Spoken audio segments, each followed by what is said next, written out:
سیرت رسول اللہ صلی اللہ علیہ وسلم کی ایک سیرت کا پہلو یہ ہے کہ رسول اللہ صلی اللہ علیہ وسلم مکہ میں داخل ہوں، جس مکہ سے آپ صلی اللہ علیہ وسلم کو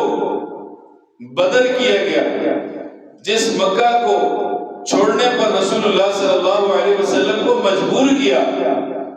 ایک اخلاق کا پہلو یہ ہے کہ جب آپ سن 8 ہجری کو فتح مکہ کے موقع پر جب مکہ میں داخل ہوتے ہیں، اس وقت کفار نے یہ ذہن میں بٹھا لیا، قریش مکہ نے یہ ذہن میں بٹھا لیا کہ اب ہمارا خاتمہ ہو جائے گا، اب ہمیں جو سزا ملنے والی ہے وہ ویسی ہوگی جیسا کہ ہم نے محمد صلی اللہ علیہ وسلم کو یہاں سے بدل کیا۔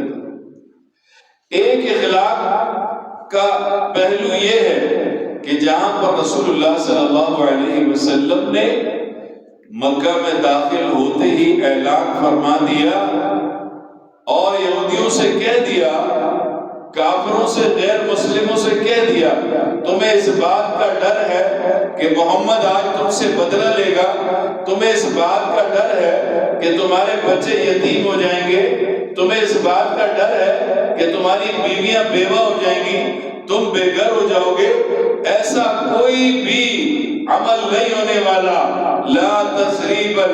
آج کے دن کوئی بھی چیز ایسی نہیں ہوگی، بلکہ آج کے دن تمہیں کھلی معافی کا اعلان ہے۔ ایک اخلاق کا، سیرت کا ایک پہلو یہ ہے کہ آپ صلی اللہ علیہ وسلم نے معاف فرما دیا۔ ایک دوسرا پہلو یہ ہے، ایک پہلو یہ ہے کہ معاف کر دیا، ایک پہلو یہ ہے کہ رسول اللہ صلی اللہ علیہ وسلم نے اپنے اوپر بدلے کے لیے تیار کیا، فرمایا کہ تم مجھ سے بدلہ لے لو۔ ایک سیرت کا پہلو یہ ہے